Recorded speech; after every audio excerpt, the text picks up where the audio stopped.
Juventus just lost their second Champions League final in 3 years, having twice faced two of the generation's best players. The club's management concluded that the team needed a superstar for the long-awaited triumph, and so Juve made the riskiest move of the 21st century. But instead of elevating the club to new heights, this historic transfer had the opposite effect. The destroyed hegemony in Italy, the transformation of the European top club into an ordinary middle peasant, record multi-million-dollar losses, and loss of financial stability, which pushed the leaders into desperate, reckless decisions, ones that would later turn into serious crimes with heavy consequences. But how did it all go so wrong? At the heart of the downfall was one small, ambitious man who committed betrayal and convinced the leadership, intoxicated by the proximity of triumph, to abandon a long-term and consistent strategy in favor of short-term and spectacular solutions. Drama, lies, rebirth, betrayal,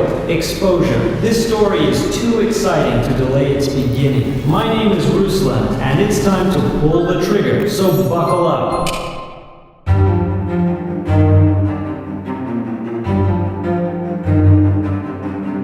Juventus needed just 1 year in 2007 to climb back into Serie A after the biggest scandal in Italian football history. But restoring its status as a top club took much more time and effort. The main reason was a series of poor management decisions. They weren't thinking long-term. After a quick return from Serie B, they assumed the team could just as easily reclaim its dominance in Italy and Europe. But things didn't go as planned. At the end of the third season after return, Juve was eliminated from the Champions League at the group stage and finished the championship outside the top 5. That was the breaking point. The club's board makes a truly fateful decision. For the first time in 58 years, Juventus was once again led by the Agnelli family, Italy's most powerful dynasty. Andrea Agnelli, just 33 years old, became the youngest president in the club's history. With fresh energy and big ambitions, he immediately got to work. First of all, he completely overhauled Juventus's management and brought in the key figure who led the club's football project, Giuseppe Marotta. This is the same guy who took Sampdoria from the depths of Serie B all the way to the Champions League in just a few years. Along with him comes his protege, Fabio Paratici, one of the top scouting experts in Italy. And this duo is literally reassembling Juventus's ideology regarding team formation. But the biggest game changer in this transfer spree was bringing in Antonio Conte, the man who put this new Juventus back on top. Marotta and Paratici would later rightfully become known as the main architects of one of Italy's most dominant teams in the 21st century. Meanwhile, Agnelli isn't just focused on the football side of things. Juventus is about to complete construction on a brand new stadium, and Andrea takes things a step further. He decides to build a modern training facility, not outside the city like before, but right next to the new arena. The idea was to turn it all into a single sports and entertainment hub, something completely new for Italian football, where infrastructure has always been a weak spot. At this point, it's worth remembering that Juventus has been a publicly traded company since the early 2000s. That means big management decisions aren't just about what happens on the pitch. They directly impact the club's stock value. Every new asset the club adds increases its market cap and makes shareholders happy after years of financial losses during Juve's crisis. But Agnelli wasn't just focused only on growing the club's value. He was also changing how Juventus operated behind the scenes. With a background in marketing and experience at top global companies, he completely revamped the club's commercial strategy. Under his leadership, Juventus became the gold standard for Italian football in sponsorship deals and monetization. The club wasn't just a football team anymore. It was transforming into a global lifestyle brand, reaching beyond hardcore fans to a much broader audience. But let's get back to football.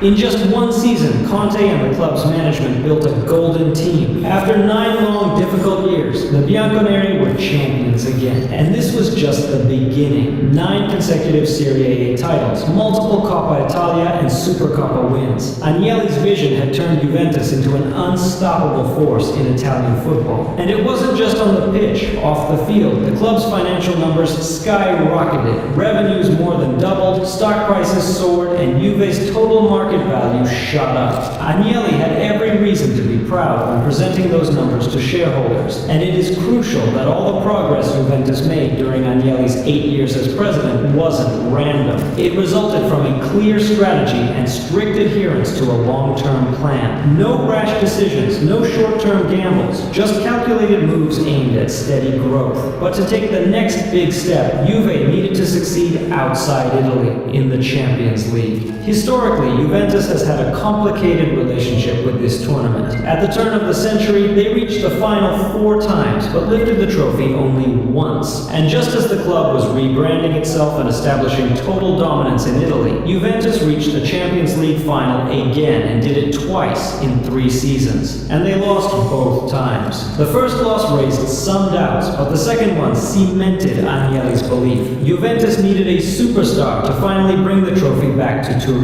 The decision was on the surface, but it literally contradicted the carefully constructed ideology of the club in these 8 years. Agnelli knew the risks. He understood what failure could mean, so he hesitated. However, having stopped twice on the verge of triumph, it is tough to get rid of an obsession when temptation pushes you towards an impulsive decision. The decision that will eventually destroy you and all of your hard work.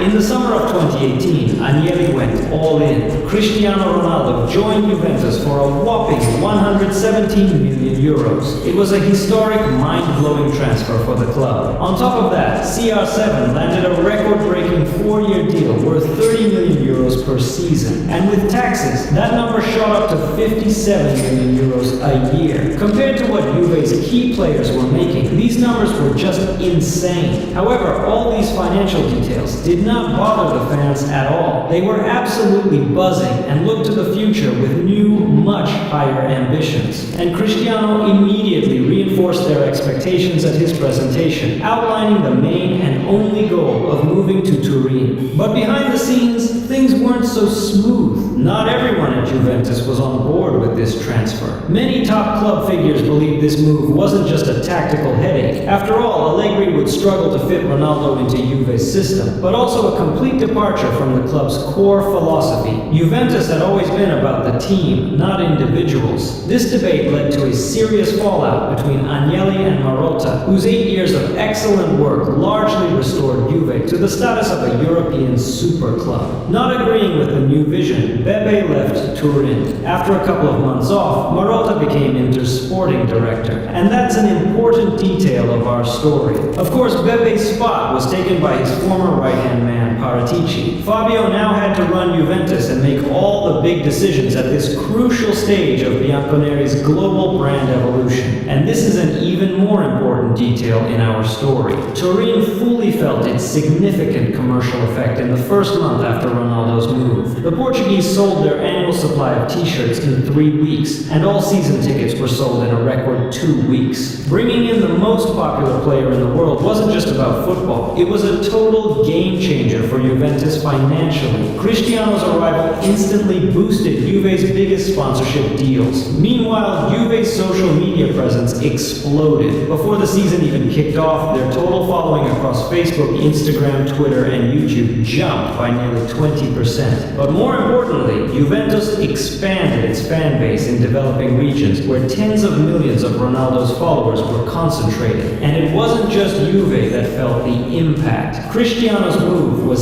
set to change Italian football as a whole. Championship TV rights deal expires in a couple of years, and with Ronaldo boosting the league's global appeal, the hope is that the next contract will bring in more money. But the biggest shockwave hit the stock market. Juventus's shares skyrocketed by 35% as soon as the news about Ronaldo's transfer dropped. Riding that momentum, Juventus issued 175 million euros worth of bonds on the Milan Stock Exchange. Agnelli then boldly stated to shareholders that Juventus was no longer just a big club in Italy. It now aimed to stand shoulder to shoulder with Real, Barcelona, and Man United as a truly global football brand. At that moment, it seemed like Juve had hit the jackpot, but soon enough we'll see that things went in the completely opposite direction.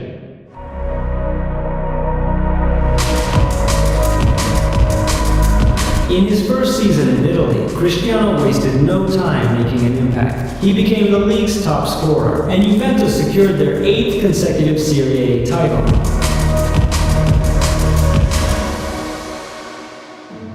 But in the Champions League, something weird happened to the team. After an epic comeback against Atletico, where Ronaldo single-handedly destroyed them with a hat-trick, Juve faced Ajax in the quarterfinals. The Dutch underdogs had already shocked the world by knocking out Real Madrid, and now they were about to do it again. Despite Ronaldo's best efforts, Juventus suffered a crushing home defeat, bringing their European dreams to an abrupt end. And guess who took the fall for it? Max Allegri. Despite his impressive track record, the club showed him the door. But here's where it gets even more interesting. Before leaving, Allegri gave Juve's management one last piece of advice. Get rid of Ronaldo. Max had realized that the entire team had become dependent on him by the end of CR7's debut season. Instead of building a squad capable of winning the Champions League, Juventus had turned into a one-man show that, in Allegri's eyes, was only leading them towards decline. Agnelli probably realized that the coach who made the club so dominant had a valid argument, football-wise at least. But Juve's decision to sign Ronaldo wasn't just about football. It was about business, branding, and making Juventus a global powerhouse. At that point, there was no turning back. The stakes were just too high. To fix the situation, Juventus turned to Maurizio Sarri, the only coach who had seriously challenged their dominance in years. And to be fair, the guy had just proven his quality by winning the Europa League in his first season outside Italy. But for Juve, he was an even worse fit than Allegri, whose defensive tactics for Ronaldo, while questionable, at least worked with the squad. Sarri's style was the complete opposite. His football was systematic, high energy, and physically demanding. Every player had to put in the work for the full 90 minutes. No exceptions, no egos, no untouchable superstars. It was a ticking time bomb waiting to explode, and explode it did multiple times throughout the season. So why did Juve's management even go for him? Did they seriously believe that Cristiano, at this stage of his career, would suddenly change his entire playing style? That he'd put his personal ambitions aside and fully commit to Sarri's rigid system? That was pure fantasy.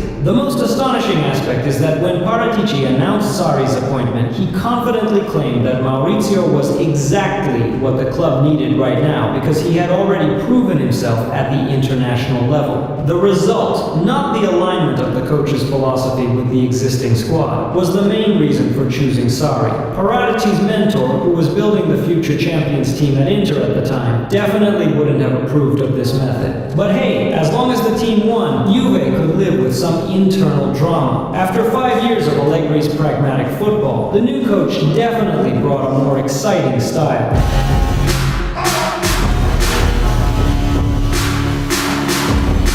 The problem was that he had to give up defensive stability. Luckily, the trio of Ronaldo, Dybala, and Higuain made up for it, not because of Sarri's tactics, but thanks to their sheer individual brilliance. Juventus secured their 9th consecutive championship, but in the Champions League, it was another disaster, and this time even more demeaning. In the first knockout round, Juventus ran into a well-organized Lyon, a team that completely shut down Sarri's attack and frankly just played better football. And after this failure came the turning point. Cristiano's ego reached a whole new level. He started ignoring Sarri's instructions and positioning himself on the field as he saw fit, which often forced the coach to adjust Dybala and other attacking players hurriedly. He was all about his personal stats, even if it hurt the team's play. However, having secured the victory ahead of schedule, the eternal loser Maurizio, who took the Italian trophy for the first time, was happy. It seemed that everything could be fixed next year. But this is where Fabio comes back into the game. Sarri retires at the end of the season. But here's the catch. The decision to fire him was actually made even before the Champions League failure. Already during the season, the club admitted that Sarri struggled to implement a new playing style and relied too much on individual brilliance from the attacking stars to get results. In short, Juve's management realized they had made a mistake with this choice. After his dismissal, Sarri, just like Allegri before him, opened up about the challenges of coaching Ronaldo. He made it clear that under these conditions, Juve would not only fail to achieve its goals, it would rather begin to fall lower and lower. And this prophecy came true already in the last season of Ronaldo in Turin.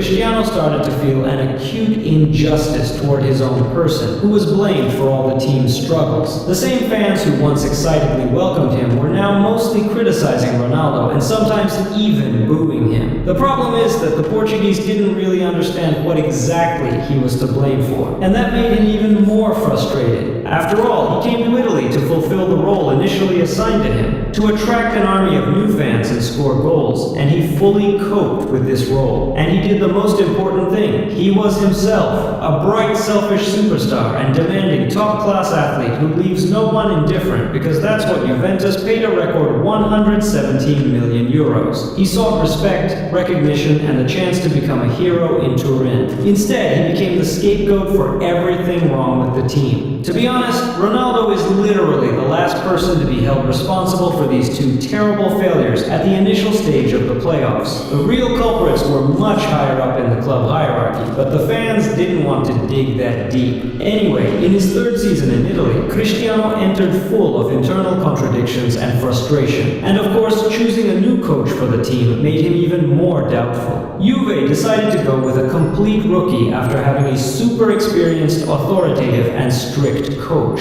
The management said Pirlo is a man with the Juventus gene who can build a dynasty. But in fact, Andrea was an utterly green coach without any experience. Even Guardiola and Zidane have worked with the youth teams of Barca and Real for several years. Do you know how long it took Pirlo to get from the youth team to the adult team? 9 days, I'm not kidding. 9 days. And Agnelli was clearly lying about a potential dynasty. During the season, the club had contacts with Pochettino, Zidane, and Simone Inzaghi, but none of the high-profile coaches wanted to take the risk after seeing what happened with Allegri and Sarri. As a result, after reviewing several shortlists of candidates and having no suitable options, Juve turned to Pirlo. It was really his first job as a coach. It's evident that this decision was a last-minute panic move, which led to an even more deplorable outcome.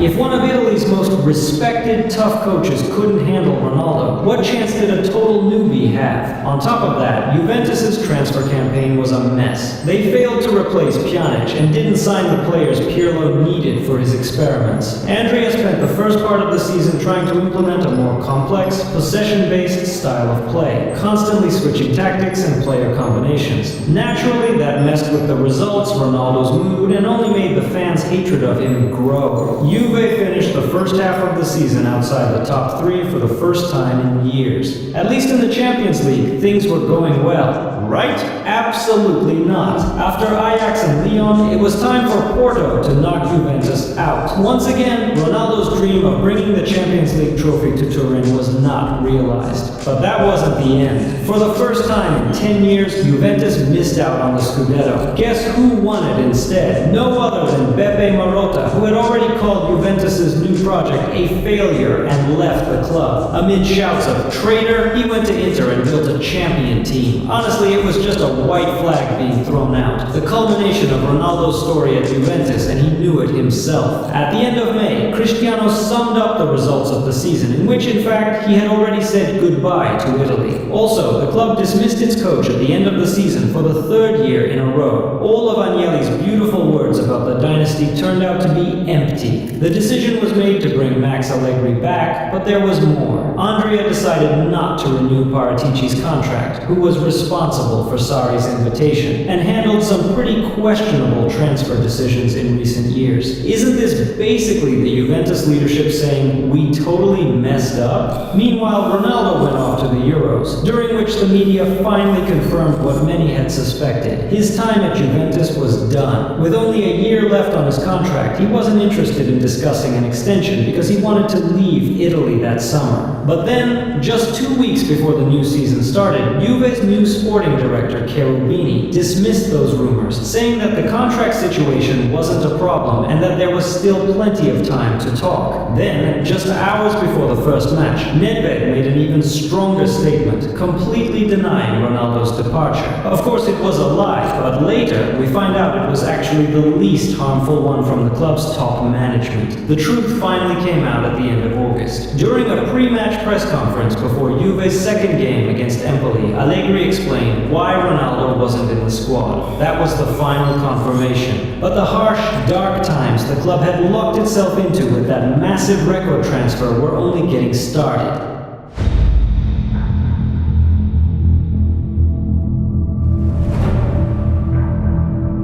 Do you remember how the chapter about Ronaldo's arrival ended? Agnelli then boldly stated to shareholders that Juventus was no longer just a big club in Italy. It now aimed to stand shoulder to shoulder with Real, Barcelona, and Man United as a truly global football brand. Just a month after Agnelli's big speech, football came to a screeching halt. The whole world went into lockdown. And that hit Juventus hard, cutting off a huge chunk of matchday revenue. No matter how big the commercial boost from signing Ronaldo was, it couldn't cover the massive costs of keeping him in Turin. During the pandemic, Juventus found itself constrained by mandatory annual payments for Cristiano of 90 million euros. This amount included the Portuguese's fabulous salary and the 117 million euro transfer fee to Real, which was being paid in installments. With the lockdown draining income streams, losses started piling up fast. In Ronaldo's first season, despite revenues jumping by 45 million euros, the club still ended up with a 40 million euro loss. That number more than doubled a year later, nearing the 100 million euro mark, a record-breaking financial hit for Juventus in almost a decade, and things only got worse. By 21 and 22, Juve's losses were so massive they weren't just bad compared to the club's past, they were setting negative records across all European football. Now you see why Agnelli desperately pushed the Super League project. It wasn't just about ambition, it was a last-ditch attempt that could turn back the clock and reset the series of erroneous decisions that led Juventus into this financial pit. But that was a long-term gamble, and it was just an idea. In reality, Juve's stock started plummeting after the initial financial high of signing Ronaldo. Every new financial report showed more enormous losses, and panic spread through the market. Something had to be done. At the start of 2020, Juventus announced that most players would forego their salaries for several months due to the pandemic to help the club reduce losses. This move briefly stabilized the stock price and even caused a slight uptick. However, in a later criminal investigation, authorities would accuse Juve's management of stock market manipulation, an offense that could carry a prison sentence of up to 12 years. But let's not get ahead of ourselves, because that statement, later revealed to be misleading, wasn't the club's only risky move. As a publicly traded company, Juventus was required to be fully transparent about its finances, just like any other business listed on the stock market. That meant regularly publishing detailed financial reports for investors and shareholders. Usually these reports weren't particularly interesting to the average fan, just stacks of documents filled with numbers that dictated the club's stock value and overall market worth. But the 2020 financial report was different. It caught the attention of more than just shareholders. It also raised eyebrows at the Stock Exchange Commission. Officials were surprised by a suspiciously sharp rise in Juventus's reported transfer revenue, sparking concerns that the club might be falsifying financial statements. The commission started digging into Juventus's previous reports, and that's when they opened Pandora's box. Juventus went all in on some questionable accounting tricks to balance out their negative financial reports. First up, the classic amortization scheme. Here's how it worked. Whenever Juve sold a player, they recorded the entire profit in that year's budget. But when they bought a player, the cost was spread out over multiple years, depending on the length of his contract. Take João Cancelo, for example. He joined Juventus in the summer of 2018 for 40 million euros, with that amount spread evenly over 5 years in the books. Then, just a year later, Juve sold him to Man City for 60 million euros. But this time, the full amount was counted immediately. On paper, the club's actual profit was 20 million euros. But thanks to the magic of amortization, their financial report showed a much rosier 28 million euros. A solid difference, right? The second trick was inflating player values to boost income in reports. A good example was the transfers between Juventus and Genoa. Juve bought Nicolo Rovella for 18 million euros and sent Manolo Portanova and Elia Petrelli the other way. player. Essentially, it was just a player swap. 18 million euros in, 18 million euros out. But thanks to the amortization scheme, both clubs spread the expenses while instantly boosting their financial statements with profit from the sales. And now, let's be real. Was Rovella actually worth that 18 million euros? Probably. He was considered a talent, even though he failed at Juve and ended up on loan. But Portanova and Petrelli, that's where things get sketchy. Their prices were deliberately inflated to balance the books. At the time of his 8 million euro move, Petrelli had never even played in Serie A. 3 years later, he still hadn't reached that level, dropping all the way to the 4th division. Fun fact, he never even played a single match for Genoa and was loaned out 7 times, with his first departure happening just 3 days after the transfer. Portanova's situation was slightly better. He at least stuck around Serie B. But let's be honest, these are definitely not the stats of a player who ranks among the top 10 most expensive signings of a modest provincial club. But this Genoa deal was still small, and it was all within Italy. The real headline grabber came a year earlier when Juventus and Barcelona pulled off a massive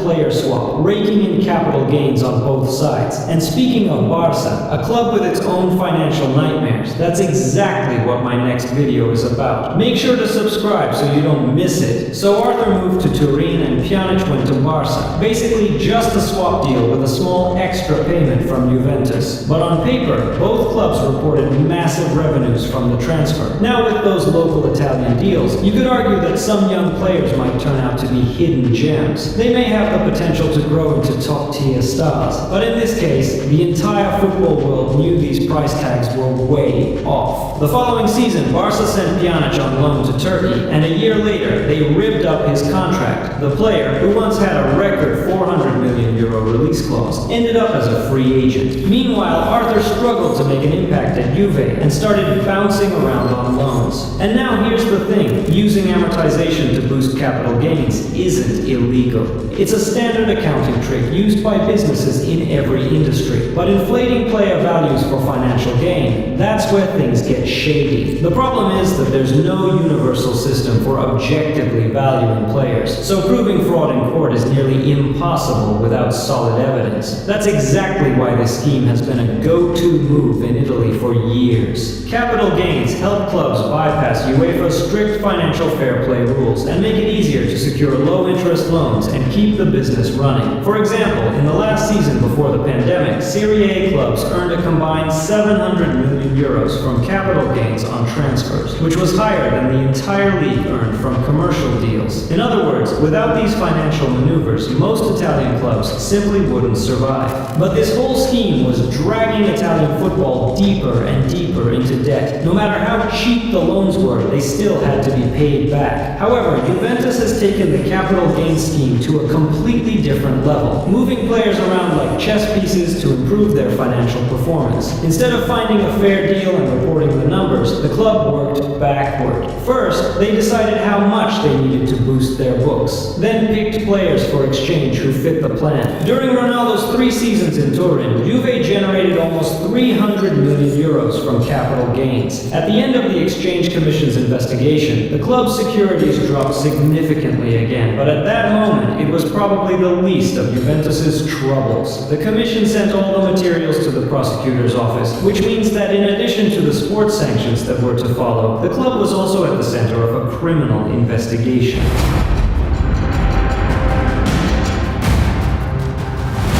The economic police raided the club's offices, seized many documents, and began examining correspondence, email accounts, and audio recordings of telephone conversations between club administration staff. The club's senior management was under investigation for allegedly being part of an organized criminal group that fabricated financial statements worth hundreds of millions of euros. But here's the twist. 6 months later, the court dropped all charges related to inflated transfer values. Juventus was punished with only a very tiny fine for violations regarding the submission of reports. The judge justified this decision by pointing out that there is simply no objective way to assess a football player's value. Therefore, the court cannot classify these acts as illegal capital gains, which brings us back to what I said earlier. The Exchange Commission based its entire case on transfer market valuations. However, the prosecutors felt it wasn't sufficient. Aware that further details were hidden, they reviewed all the new evidence from the raids and filed additional charges. In a series of new evidence, law enforcement officers intercepted a fascinating telephone conversation. If the Ronaldo deal leaks,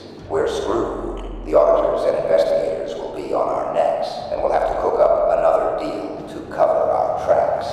The club's statement about suspending salary payments to calm the market and stabilize the fall in share price against the backdrop of growing losses turned out to be a lie. Salaries were continued to be paid. Moreover, these payments went past the reporting. In addition to manipulating the market, Juventus also evaded taxes by secretly handing out salaries to players in envelopes. And let's be real, tax fraud is one of the biggest crimes you can commit in modern world. Continuing to dig deeper, police found actual evidence of several financial transactions not reflected in the club's final statements, including multi-million-dollar payments to Cristiano over several years, which were issued as debt receipts signed by Paratici. These payments were not reported anywhere, and according to the investigation, the club failed to disclose a total of 115 million euros between 2018 and 2020. Juventus's entire board of directors decided to resign after a year of non-stop investigations, court hearings, and legal battles. But they never admitted guilt. It was more of a tactical move, a last-ditch effort to soften the blow that was about to hit the club, or maybe just to save their own skins. But in the end, nobody got away unscathed, while no one faced criminal charges, thanks to the Agnelli family's very experienced legal team. The Italian Football Federation ripped away 15 points from Juve's season. After an appeal, the penalty was reduced to 9 points, but it was still enough to knock them out of the Champions League zone. And if that wasn't bad enough, UEFA also stepped in. Agnelli's former ally turned rival was delighted to see his old friend crash and burn. UEFA fined Juve 20 million euros and banned them from European competitions for a year. And on top of that, 11 Juventus executives were banned from football, including Paratici, who had since moved to Tottenham. He got hit the hardest because his signature was on all the shady documents. Life had finally caught up with him, and karma delivered the final blow in the end. Yes, my friends, we finally reached the climax.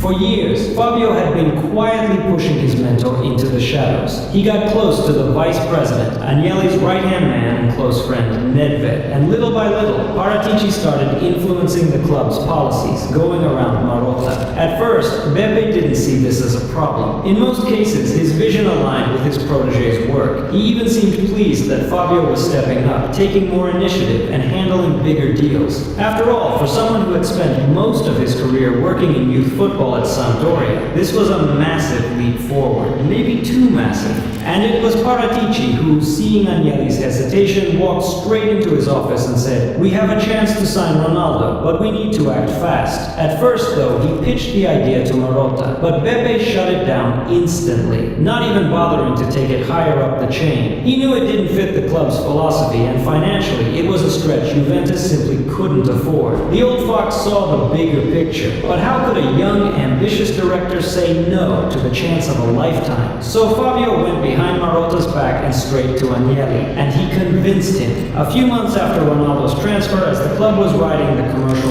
boom of his arrival, Juventus made a big decision. They no longer needed Beppe. They had stepped into a new era, and in their eyes, they needed a young, stylish, ambitious executive in a tuxedo. Not an old-school director obsessed with bargain deals and free agents. But as time would prove, Marotta was right about everything. And after joining Inter, the old fox reminded everyone he was still a top player in the game. Oh, and last year, Ronaldo won a 20 million euro lawsuit against Juventus over unpaid wages, which was backed by a receipt signed by Paratici. This story is yet another reminder that Italian football has never been a game of balance. It swings between extremes, and nowhere is that more obvious than at Juventus. Sure, the Turin Giants can follow a smart long-term strategy for years, but in the end, their motto always takes over, pushing the club's leadership into risky moves in pursuit of even bigger victories. This time, though, that gamble backfired badly. Ronaldo joined a team that had just played in a Champions League final, a dominant force in Serie A. But by the time he left, Juve had turned into a mid-tier European club, struggling to make it past the first knockout round and sometimes even fighting just to qualify for the tournament. The historic transfer, which was supposed to elevate Juventus to new heights, instead shattered a system that had been carefully built in the shadows for